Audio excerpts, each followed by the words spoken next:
Well, what is up, Mindset family? Welcome to another episode. Today we have with us Paul Weaver. He is a local Miami photographer, filmmaker, originally from Minnesota, which I'm sure we'll get into. But Paul, welcome to the show, brother. Yo, I'm excited to be here. Let's get it. Yo, awesome, man. I'm so excited for this, and it's pretty crazy, and it's really a treat for me because we're definitely tapping into like the creative community here in Miami, and Paul, you've been doing so much great work in such little time that you've really been here. But before we get to the meat of things, we do have some warm up questions that we want to kind of run you through. And Paul is a fellow podcaster. For all you podcast fans, be sure to check out the Mid Convo podcast with Paul and Ed. But we always like asking this question to other people that have podcasts because it's always we always get this question. It's so hard for us to kind of choose. Usually we ask, hey, like, who's your favorite guest? But I saw that you guys don't do a lot of guests podcasts. I know you guys are probably getting into that soon, but I wanted to ask you over your time with the pod, what has been your favorite episode so far? That's good. Yeah, we did an episode with Christian Schultz. He's a filmmaker and he honestly does a lot with music bed. He I guess over the last couple years he's released a couple short films, but just getting him on the pod was awesome because we were able to ask him honestly questions that we had no idea what he was going to say because I feel like I'm so focused on shooting commercially that when you get in the industry of shooting short films, it's a whole different arena. So yeah, Christian Schultz, awesome dude. I'd say it was just super interesting having him on the pod. And yeah, I'd say next year, I love what you guys are doing with guests. It's actually something that we're starting to implement more and more. And we're actually going to be doing some like in-person sprints. So we're going to be going to Los Angeles Nice. in quarter 1 and sitting down with a handful of creative entrepreneurs and kind of doing the whole in-person aspect too. That's awesome. Paul, eh, we love the podcast because we almost feel like we're creating a community around this. We started off with just having interviews such as these conversations to now having what we call mindset meetups, where we bring the Mm, community together at a local bar, local brewery, and we just chop it up with other young professionals, people who are in the same world trying to get out there and do things. And we've kind of grown this in different avenues, and I feel like that's what you're doing as well. And looking at your Instagram, it's impressive, and we're gonna get into that now. And I want to jump the gun here, but you do such a good job, Paul, of telling a story in such a unique way. I always tell Gabe, you're not a photographer, you're not a creator. Like you are a storyteller. Like that's your bread and butter. That's what you do so well. But I'm on the same topic of that question of what's your favorite podcast or episode rather that you've recorded. I'm curious to know because we've had our fair share of pretty interesting folks who have joined. I'm curious to know which one is maybe your wildest story when it comes to having recorded with a guest in the past, or I know you don't do guests, but yeah, like that's a good having one. yourselves. Yeah, that's good. So about a year ago, I was in Mexico, San Miguel de Allende, and it was a bunch of creatives that I got invited to it where we all kind of came together and rented this villa. And Ed was on that trip. And Ed is the co-host of my podcast, The Mid Convo. And on that trip, he's like, dude, you should be the co-host. So it's so funny. He brought all the gear because he was going to bring me on as a guest, but ended up making me the co-host. Nice. And there was a guy on that trip with us. His name's Bradley Paul. He's a New York-based director. He's done stuff for Miley Cyrus, The Weeknd. He used to work for Nickelodeon. He's like good friends with Keenan and Cal from, good old Keenan and Cal Nickelodeon show. Yeah. That having him on was awesome because we recorded it in Mexico. We had video rolling, and it was just in the middle of absolutely nowhere, Mexico. And there's again something about coming together in person, especially since the pandemic became a thing where people are starving for that. So it was awesome just like all within a week becoming the co-host of this podcast that has actually been growing even before I got on it. Props to Ed for doing that. And then bringing on just guests that happen to be at this San Miguel de Allende, Mexico villa with us. That's so cool. Yeah, like Anthony mentioned and like what you just said, Paul, is like I feel like ever since COVID happened, like we've been okay with the idea of just like remote working or Zoom meetings and all that stuff, which obviously technology has brought us so far. and the ability for us to do this podcast has been really cool. But I think taking it to a more personal level like that has been really rewarding for us. And as I'm sure, like you mentioned, you guys are going to LA and doing some guest interviews there, and I think definitely for us in the future we see ourselves getting back to that. Right now, Anthony's currently in Gainesville, so Hey. it's a little tough, but nonetheless we try our best to really bring that community together, because it's one thing to see numbers on a software and a website, but then it's another to see those numbers as humans, as people under the same roof. So Mhm.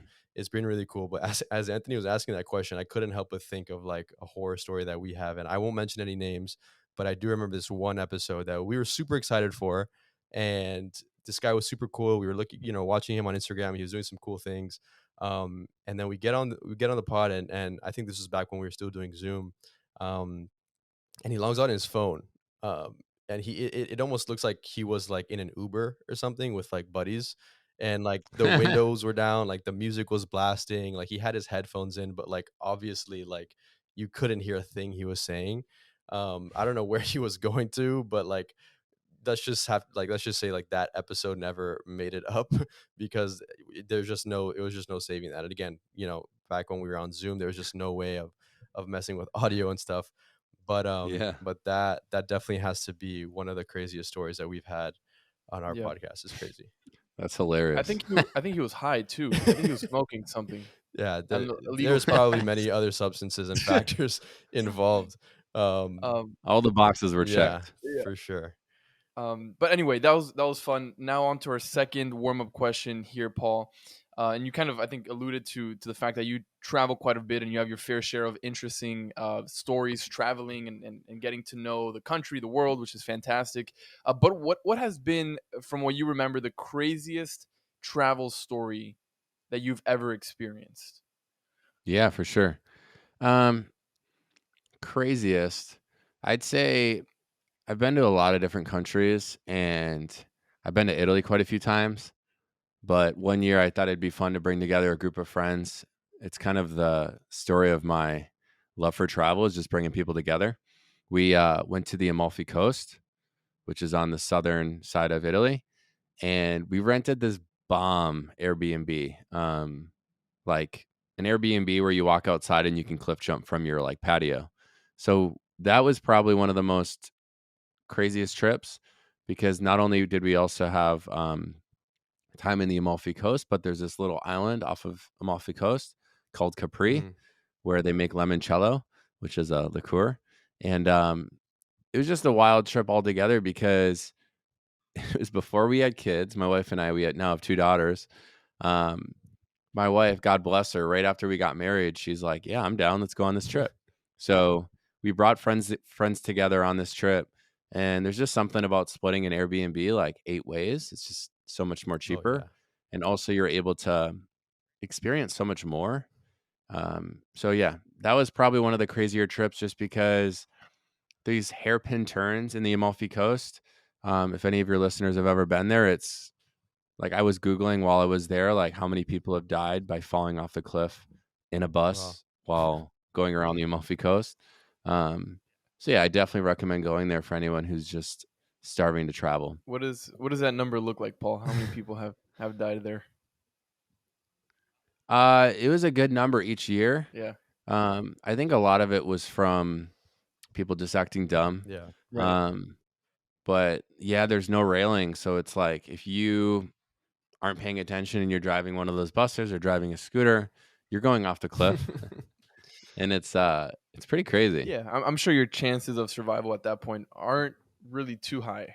I can No, not at all. imagine. Wow. It's a place where I'd love to go back and visit and probably do like a in-person photo workshop, because there's just so much to do there and there's so much to see that I feel like unless someone's like, "Hey, we should go there," it's kind of out of the way if you go to Rome or if you go to like other big cities like Florence in Italy. Yeah, for sure. And I'm definitely gonna have to uh get on a phone call with you after this, Paul, because my fiance and I are like looking at like different honeymoon spots, Oh, and the nice. Amalfi Coast Nice. was definitely one on our list, and I've never been to Italy. She's never been to the Amalfi Coast specifically, but we're in between a few places, so this one might have sold me on that, but Oh, y'all will go crazy. You gotta do it. for sure, man. Oh, man, that sounds like a blast, but that's the those are the warm-up questions. You passed. Congratulations. Hey, Now that nice. was fun just to kinda get to know you a little bit, but now let's get into the meat of things. Paul, you mentioned earlier that you're originally from Minnesota. You moved to Miami Mhm. recently. I just really wanna know, like, a little bit about your story. If I'm not mistaken, you worked for, like, an agency prior to going freelance. Where did you discover and, like, find that passion of creative and photography? Kind of, like, walk us down that path, of how that happened for you. Yeah. So, dude, that's a great question. I grew up in Minneapolis where music is prevalent. There's like a really strong underground music scene.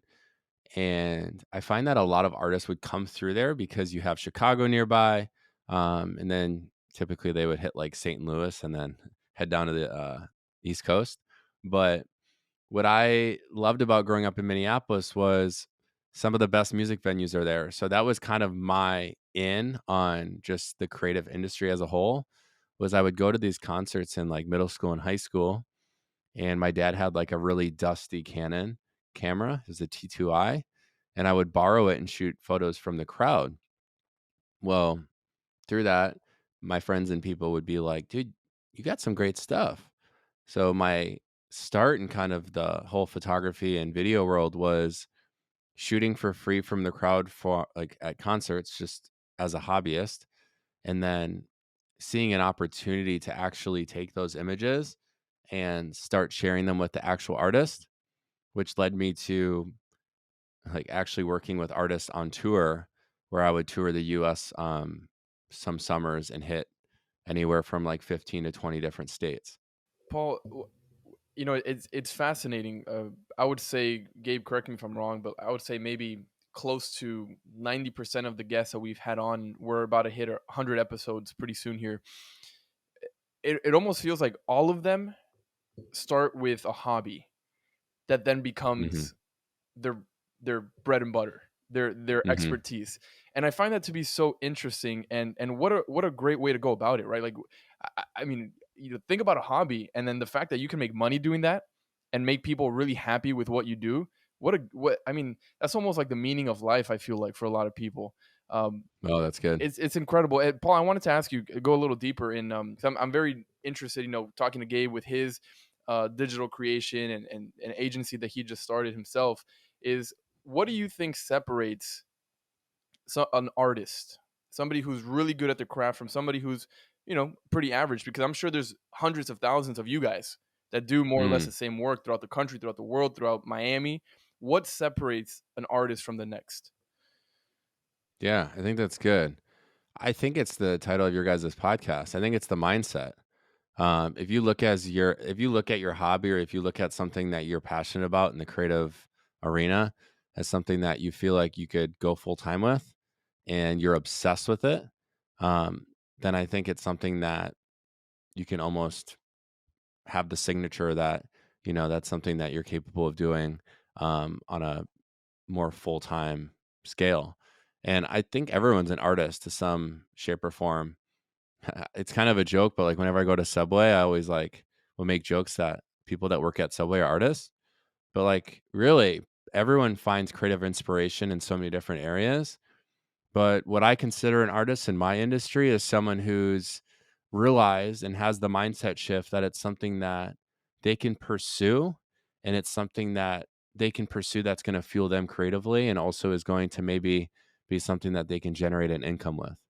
Yeah, that's good. I read, I think, an article or something, and the title, like the headline was like, "There is no bad art," right? Like art is Mm, subjective in a way. Like it's either you like it or not, or you have an opinion on it or not. But like, there's no way of really knowing, the meaning behind that art unless you talk to the artist and like what they were going through, hmm whether they were photographing or it was a visual artist. But we've had a fair share of people like Dan Churchill we had on a few episodes ago. He's a New York based chef, and I Wow. love food, and I consider a chef being a great artist, because what they can do with food, taking something so different that you can probably make in 1,000 different ways, and perfect Mhm. that is so interesting, and I think it's so fascinating. But I really want to take a Well, deep dive into like your entrepreneurial journey, right? Because you said that you it started with a hobby and then you went on tour. And I feel like entrepreneurship has kind of, become sexy or popular over the past, few years even. But if mm, I feel like you've been doing this for a while, so you might have started it when, maybe it was more brave. It was definitely not as sexy as it is today to quit your mhm. job and start a business, right? So walk us through like what was the mindset shift that you had that you're like, okay, like I'm going on tour with all these artists. I can actually make a career or make a living. Like when did that happen for you? Yeah, I think it happened when I realized that, um, everything that the world was telling me that I had to do in order to, like, make a healthy income was actually out of fear. Um, where I went to school, I went to a four-year college, got my degree in economics, and for a split second, I'm like, "Oh my gosh, do I actually need to use my degree and, like, go and work at a logistics company in order to use my degree or, like, get into finance?" And when I really did some deep digging, I'm like, I'm so passionate about working with others and also providing value to others through content creation. So I'm like, how do I incorporate that into my future? And I think that's where it was a scary leap because I'm the first entrepreneur in my family. Um, my parents have always had pretty safe jobs. My brothers have gone the safe route. Um, I spent a lot of time rubbing shoulders with other creatives in the Minneapolis area growing up, where I feel like even seeing them do it was gave me confidence, but we never talked about the hard things like pricing and like how to set up a business. But the journey I think started when I was on that music tour and I realized that people pay good money for creative as, photo, video, design, that if I just niche down, and it's part of the reason why I loved your guys' episode with Vintage Josh, is because that's kind of what I've preached all along since I've even started my business is if you're willing to pick a niche and niche down and be an expert at that, then people are going to be willing to invest into those services. So I think my entrepreneurial journey really took off after I got off tour and realized, okay, probably not going to meet my wife on tour. So, and this is the lifestyle that I enjoyed for maybe a year of being single, but now I need to like figure out something that's more stable. And that was me connecting with small, mid-sized businesses, creating strategic content for them to use on social and web. And the minute I started having conversations with small to mid-sized brands in Minneapolis, kind of treating it as a focus group, and saw that they were willing to pay good money, I'm like, oh my gosh, like entrepreneurship is maybe something that I should pursue full time. So then that's kind of how I embarked on that journey. Did you get any pushback? I'm curious to know how many people called you crazy. And I ask you specifically because you mentioned you are the first entrepreneur in your family, the first AKA, right? Let's kind of Hmm. unwrap what an entrepreneur is, right? The first person that's not going to have a safety net kind of job, Hmm. right? The first Exactly. person when, things don't go well, you feel it the most. Hmm. And so on and so forth. Did you get a lot of pushback? I'm curious specifically about your family, if they were supportive or if they weren't, because a lot of what we preach here, Paul, Gabe, and I, is that your environment is pretty much everything, almost everything, Yeah. right? Like the people you surround yourself with, and not only that, like we understand and we're empathetic to the fact that if you're living at home and you can only live at home and your parents are negative about you can't there's only so much what you can do, but what we do tell people to encourage people to do in that case is to put on your headphones and listen to Gary Vee, put on your headphones and listen to positive affirmation, things that can Hmm. maybe break those barriers of negativity. But nonetheless, I'm curious to know how your experience has been with your entrepreneurial journey. Yeah. It's actually funny because I think it was my confidence in what I was doing that really helped me just like stay focused without worrying about like what parents or like siblings were saying.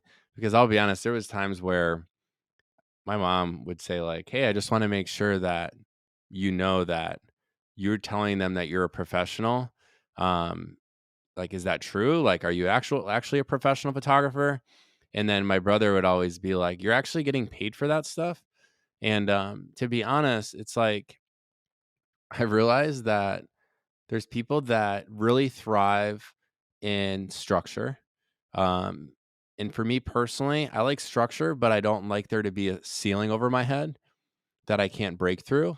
And the minute I started looking at it through that lens, I was able to really just like better communicate with the people around me that were kind of like, "Are you sure you should be doing this?"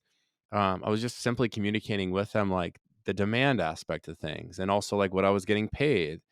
And I will be honest, like if I grow up, and my daughter wants to be an entrepreneur, and let's say I wasn't an entrepreneur growing up, I'd probably be like checking in with her all the time, making sure that she's using her degree, that she's gonna get paid, that she's gonna be able to like make enough money to go off on her own when she turns 18. So I don't think my parents were crazy for um, fact checking me with everything. If anything, it fueled me. It fueled me to work harder, and it also fueled me to like build something because I'm not a calculated risk taker. I feel like I'm someone who sees risk and I'm like, oh, I'm going to run after it because most people aren't willing to go past that Mhm. barrier. And that's the opportunity in the market? Yeah, that's so good. And I think, again, what I appreciate about you so much, and again, just following you on social media for some time, and you mentioned it a little bit that you connected with some people in Minneapolis, and getting to know the business of creative. That's also something that I feel like a lot of entrepreneurs, or specifically people in the creative industry, that they might lack. They have the artistry, right? They have the Hmm. craft. And for me personally, it was more like the opposite. Like I feel like I became an entrepreneur and a businessman before I became a creative. I started to realize like a business is one of the most creative things that you can do, right? Like it's something that you can mold and you can create to your own liking. Um, Hmm. but I want to ask you like what was your experience like, especially now like you host workshops and stuff, to like host and actually teach people these types of things. Like did you have to, I'm sure you were either self-taught or maybe your parents were able to kind of guide you along the business side of things, because it was clear that you had the artistry from day one. But where were you able to learn, and like when did it really like hit you like, okay, like I'm an artist but I'm also a business owner, that I need to worry about finances, I need to worry about Yeah. how I'm going to get paid, how to sign invoices, contracts, so on and so forth. Um, what was that experience, for you like? And I think it's just, again, speaking back to your workshops and stuff. I've had friends, and I told you this when I saw you at church the other day. I'm like, hey, I gotta sign up for one of your workshops just because it's so cool what you're doing, and I see so many people being empowered by it. But how was that for you? Hmm. Like, when did you really start to learn Yeah. that part of the business? That's a great question. And it's something I'm passionate about because my parents growing up, super, super smart with finances. And to be honest, that is something that I'm grateful for because it flowed into my marriage with my wife. And it also has flowed into my business and the way that I've been able to build my business on the client side and on the coaching side. Mm, But how I got into the coaching side of things and like wanting to even share what I have learned with other freelancers has come from realizing that it's super easy to be creative, but it's hard to be business minded, right? I think there's a lot of awesome photographers and videographers and graphic designers and you name it out there, but you can be the most creative, but what if your bank account's at zero? yeah. And I saw a need, and growing up in Minneapolis, very creative city, but I'd work out at coffee shops next to people that I saw every day growing my business, and we would never talk about pricing. And to be honest, we grow up being told not to talk about money. Um, like I would never go to my friend's house growing up and ask them, "Hey, what do your parents make?" That's rude. Yeah. So it's like when you jump into being an entrepreneur and you have to talk about money and you have to like pitch yourself and tell your clients what your services are worth when it's something that you're passionate about, that's tough. So I would say everything that I do now is fueled based on my passion for providing value to others, whether it's a client or whether it's someone that I'm coaching. And then I love looking at my business as like the photo entrepreneur versus just like a photographer because I bring strategy into the conversation, regardless of if we're doing photo or video together. And it's the only way that the content's going to work. And it's the only way that my coaching is going to be the most beneficial. So it's kind of the lane that I've been able to fall into based on it's weird. I'm obsessed with pricing, pitching, and negotiation, Hmm. but also I love the creative side of the business. Hmm. Interesting. Uh, my mom. I'm curious to know what you think, Paul, about this this mindset, if you will. My mom said, you know, our purpose in life is not to do, not solely to do what makes you happy. Rather, it's to do what gives you purpose, what Hmm. you where you were created to do. Because I feel like our society a lot of times, Paul, is like, do what makes you happy, whatever makes you happy, just do that. And I get it, but really, if we're going deeper here, if we're gonna dive deep into this conversation of why we even exist, why we do what we do on a daily basis, it's more, I believe, and I agree with my mom, it's more of doing what your purpose in life is, and that's not always what makes you happy, Hmm. and it shouldn't, right? Like Mm. if I was created to do X, X might not make me happy 24/7. I know things that'll Hmm. make me happy 24/7. Watching the Heat game, the NFL games, and dissecting that'll make me happy, but that's not my purpose. I feel like my Mm. purpose is something else, and maybe that's somebody's purpose, and that's good for them. But that attitude of like it's not always what makes you happy that you're supposed to do. It's more of what you're created to do, what your purpose in life is. Stick to that, and you'll have your happy Mm. moments, you'll have your sad moments, but stick with it. I'm curious to know what your thoughts are on that. I love that. I think it's like when God calls us into rooms and through doors, he's doing that so then he can use us, um, where it's not always going to be the butterflies, right? I think that's the thing that gets a lot of people stuck in just the job that they're currently working at is they're like, I'm not happy. And then, they hop on a podcast and it's David Goggins or like Gary V screaming at them saying, if you're not happy, you should leave that job. When in reality, it's like, no, what if you were the one that said, no, I'm sticking around because I have a purpose to be here and I'm going to fight it out. And if for some reason I keep hitting this wall where I'm unable to break through it, then I can pivot. But I think that's the problem and that's why a lot of the most people complain about their job is because they're unable to navigate what their actual purpose is. Mm. Yeah, I think, and to piggyback off what you guys are talking about, like I'm sure both of you guys got this question growing up, and I mean, still even get it from some people. They're like, "Hey, like, what do you want to do when you grow up?" Right? Like, what's your career path? And I feel like that, not to bash on traditional, education, but like you mentioned, Paul, like you went to school for economics. Like a lot of people would have thought, "Hey, you're gonna get an economics job or a logistics job and work at a company for 45 years," and like that's what you did when you grew up. But I feel like as an entrepreneur, like your passions may evolve, right? Like you were a hobbyist, photographer. Now you turned into a business. Now you're educating people. Like that's still education. You're still pursuing your passion, but your passion has evolved over time. And I've recently learned too. I think it was a video that I was watching or an article that I read, but even when you go back to those days when you had like career day and like the firefighters and like the lawyers and the doctors came to talk to you, every one of them said like you got to work hard, it's hard work, you got to put your time in. So like my to sum that up, like everything is hard. Like everything is whether you work at a corporate 9 to 5, whether you're Hmm. an entrepreneur or whether you are, a lawyer, like whatever it is that you do, like it's going to be hard. So basically Hmm. choose your hard, like cuz you can really, if you were to choose this, if you choose being an entrepreneur, guess what? It's still going to be hard, but maybe the benefits that you'll reap are much larger or much more fulfilling in the end. But even if you were to go to corporate route, like entrepreneurship, I believe isn't for everybody. I feel like a lot of people Hmm. make great employees. They really culminate culture and they really bring the best out of people. And those people are meant to be in certain positions. And but guess what? That's still hard at the end of the day. So I Hmm. feel like a lot of people have this misconception, which you kind of just touched on a little bit, is that like just because you're passionate about something, it doesn't mean that it's going to let you up 24/7. Like, yeah, sure. Yeah. Like, I'm so happy to wake up and get to do what I want to do. But you both know that there are days that I don't want to get up and I'm going to have a hard day.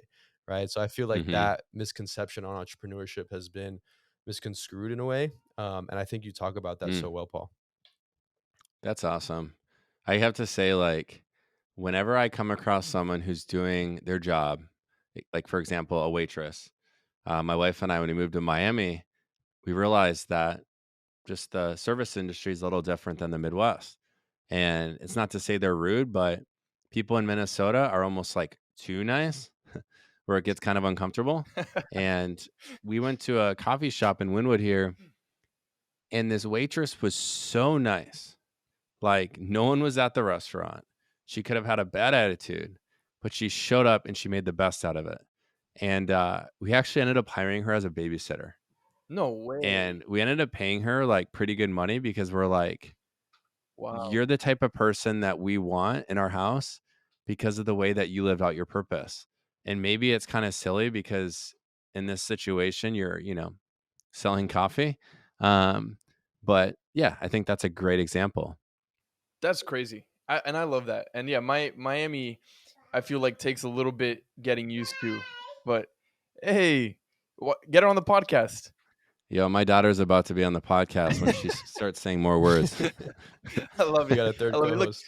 yeah, get her a co-host. But Paul, as we wrap up here, I'll leave you with a quote I just popped into my mind. The last time I heard it was from Will Smith. I don't know if he was the one that coined it or not. If you got it from Love somewhere Will else, Smith. fantastic. He said, and it goes so well with this whole entrepreneurial conversation that we're having here. And I love this. I'm actually giving a speech tomorrow here at UF, and I'm going to mention this. It says, Nice. God placed the best things in life on the other side of fear. Man, God Wow. placed the best things in life on the other side of fear. That's Just think awesome. about that for a second. It's like that's so true. Like it's not supposed to be easy.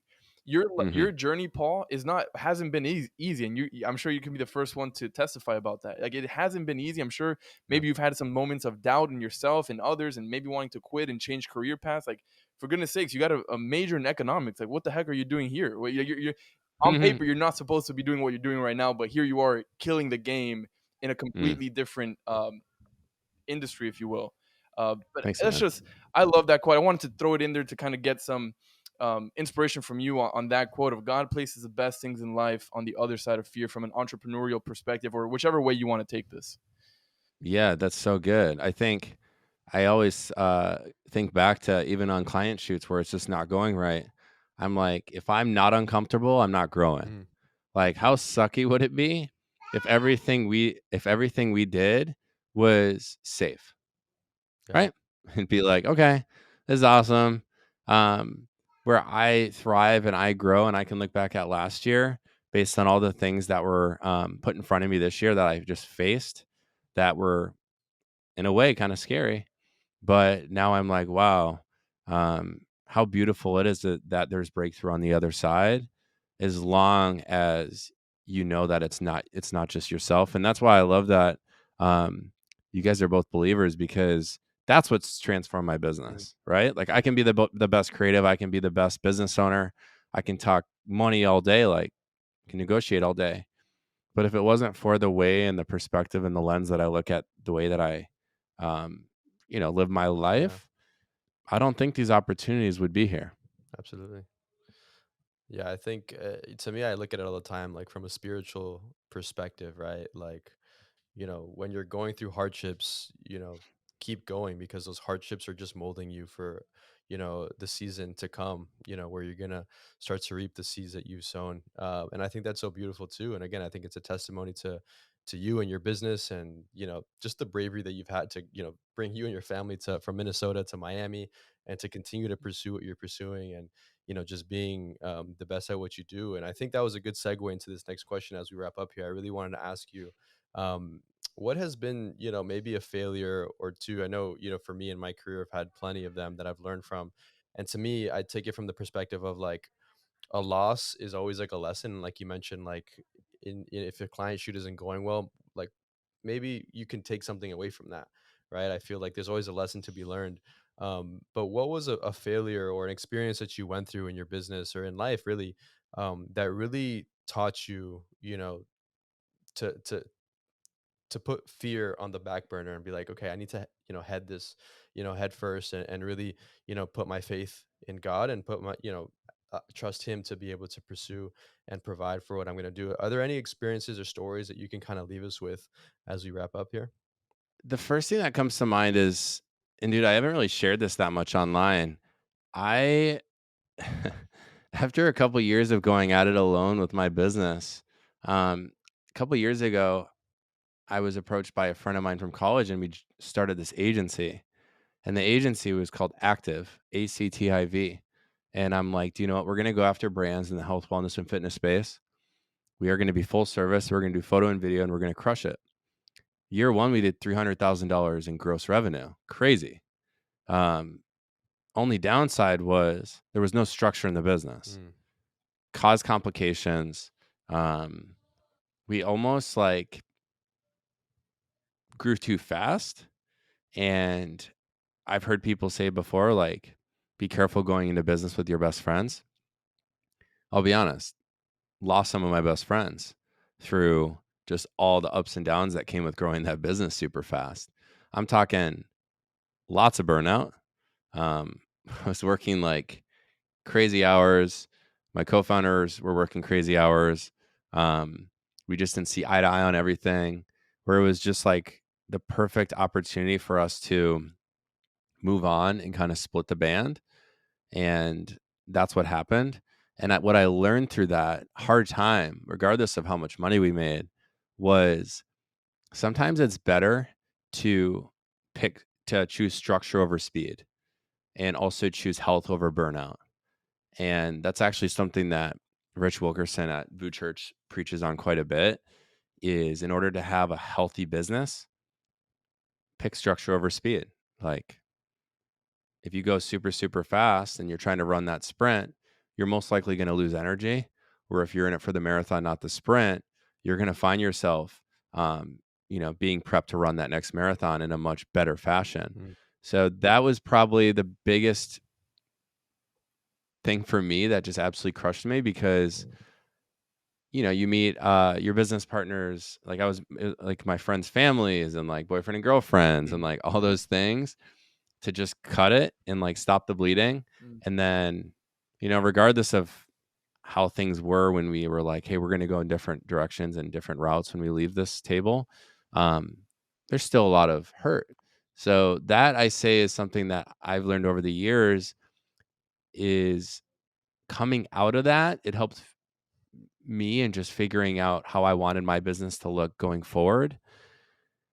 And it's something that I share because guess what? Like, sometimes it's better not to go into business with your best friends. And it's also better to really consider what your end goal is and what your end game is before you start putting all your ducks in one basket. Yeah. So powerful. And to that point, Paul, I feel extremely blessed to not only be, have Gabe as my best friend, but to have this partnership that has been thriving, thank God, for last almost 3 years. And of Wow. course, and not to say we haven't had our hiccups throughout those 3 years, but it's I feel like it's almost such a perfect fit, because what Gabe's strengths are my weaknesses, and vice versa, and we complement each other so well. That we've made this work and we've made this thing, grow. But it is difficult, because it's two different worlds, two different minds. When one wants to go this way, the other wants to go that way. It's okay. How do we now compromise? So we've done our fair share of learning how to work as a team, learning how to put the overall mission of the podcast before our own interests. And I think that has been the difference maker. And what we're here 3 years later, and I don't want to kill him, which is That's cool. That's good news, right? So Yeah. That's awesome. Awesome. but No, props to you guys. Yeah, man. And that's the thing, is it's like, I actually realized that with Ed on the Mid Convo podcast. We're like, we've been doing it for a year now. And to be honest, every time we talk and we're on the podcast, it's almost refreshing. Yeah. It's like an outlet for us. Because like Ed, when he's not on the podcast, he's building his video client side of his business. And then when I'm not on the podcast, I'm doing my business in the freelance photographer coaching side of my business. So it's like we both are on the same page as well. And it's evident that when I've watched your guys' episodes on even YouTube, because I love watching the YouTube versions with video, it's cool just to hear how you guys go back and forth, and it's a collaboration versus one of you guys thinking that you need to be like the main host, which I think is healthy. For sure. I think, and to speak on that, I mean, partnership is so important. It's like in a way, a marriage almost, right? Because again, like Anthony mentioned, like we have to put the focus and the mission of what the podcast is before our own. Hmm. And I think for a lot of people that's hard. And some people it's meant for them to go at it alone. And I feel like there are people out there that strive in community and partnerships like that. And we talk about relationships a lot in our business. I mean, in our podcast.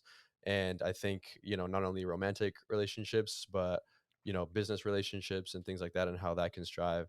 So I think it's so important. And I did want to touch back on something that you mentioned a few minutes ago about structure versus speed, and something that's really transformed my mindset and my mentality, with that in mind is like, what's the rush, right? Like we always talk about like we're enjoying the process. Like the actual fun is had in the journey, not the destination. Yeah, like okay, sure, once you get there, what does that even look like once you get to that place?